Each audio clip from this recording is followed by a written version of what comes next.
کرو، عقیدے کی حفاظت کرو، اپنے بچوں کو بتاؤ۔ لوگ کہتے ہیں کہ اگر کوئی قادیانی ہمیں مل گیا اور ہم اس کے ساتھ بیٹھ گئے اور اس کے ساتھ ملاقات کر لی اور اس کے ساتھ میل جول کر لیا تو اس سے کیا ہوگا؟ اس بھائی سے ہم یہ پوچھتے ہیں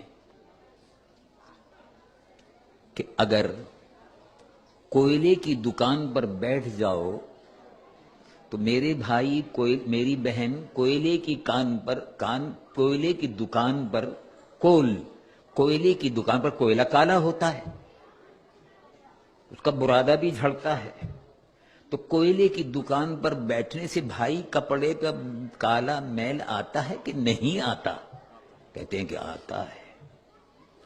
اور کتے کے پاس اگر کوئی بیٹھے گا تو کتے کے منہ میں سے رال ٹپکتی ہے، وہ تھوک لگے گا یا نہیں لگے گا؟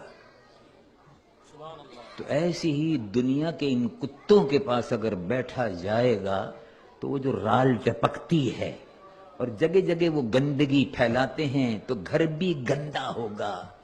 اگر وہ آئے گا، آپ اپنے گھر میں کتا کیوں نہیں رکھتے؟ ان کا گندا ہو جائے گا۔ برابر سے کیوں نہیں گزرتے؟ ان کا گندا ہو جائے گا۔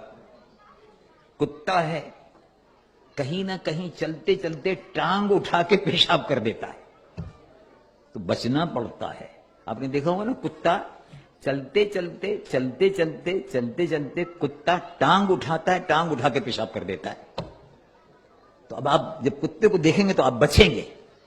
ایسے ہی جن سے ایمان پر گندگی کے چھینٹے لگے، جن سے ایمان پر گندگی کے چھینٹے لگے، جن سے ایمان صاف ستھرا ہے اس پر کوئلے کے چھینٹے پڑیں، کوئلے کے برادہ پڑے اور کالک لگے، اس کو ایمان کو بچاؤ۔ صاف ستھرا نور محمدی صلی اللہ علیہ وسلم سے بھرا ہوا ایمان ملا ہے، اس ایمان کو صاف ستھرا رکھو اور رسول اللہ حضور پر نور محمد رسول اللہ صلی اللہ علیہ وسلم کی محبت سے اس ایمان کو اپنے روشن رکھو، اس عقیدے کی حفاظت کرو۔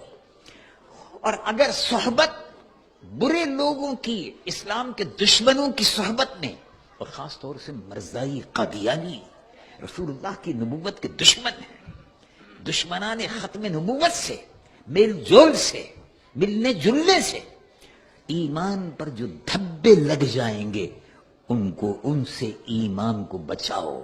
یہ ہمارا اور آپ کا فریضہ ہے۔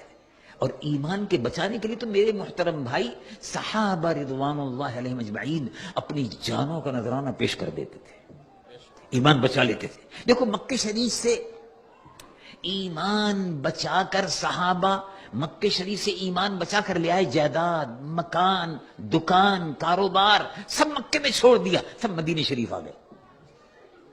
یہ معلوم یہ ہوا کہ ایمان قیمتی ہے، جائیداد ہے، مکان ہے، کاروبار ہے، یہ سب بعد کی چیزیں ہیں، یہ سب دنیا کی چیزیں ہیں، اصل جو ہے وہ ایمان ہے، اس کی حفاظت ضروری ہے۔ اور وہی بات اللہ رب العالمین جل جلالہ وعم نوالہ قرآن مجید و فرقان حمید میں بار بار ارشاد فرماتا ہے۔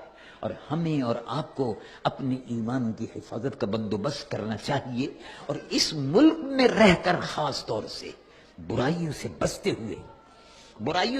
ہوئے ایمان کی حفاظت کرتے ہوئے جب آپ قیامت کے دن حضور کے دربار میں پیش ہوں گے، قبر میں حضور کے سامنے پیش ہوں گے، تو آپ یقین رکھیں کہ جو ایمان کا نور آپ لے کر گئے ہیں، حضور پر نور محمد رسول اللہ صلی اللہ علیہ وسلم کی شفاعت کے آپ حقدار ہوں گے۔ اللہ تبارک و تعالی مجھ گنہگار و سیاہکار کو بھی، آپ کے اور ہمیں سب کو عقیدہ ختم نبوت کی حفاظت کی توفیق و سعادت عطا فرمائے، اور عقیدہ ختم نبوت کے تحفظ کے لیے مسجدوں کی حفاظت، جامعہ کی حفاظت، دارالعلوم کی حفاظت، یہ سب مرکز ہیں، ان سب کی حفاظت یہ بھی ایمان کا حصہ ہے۔ اب ہم کھڑے ہوں اور دربار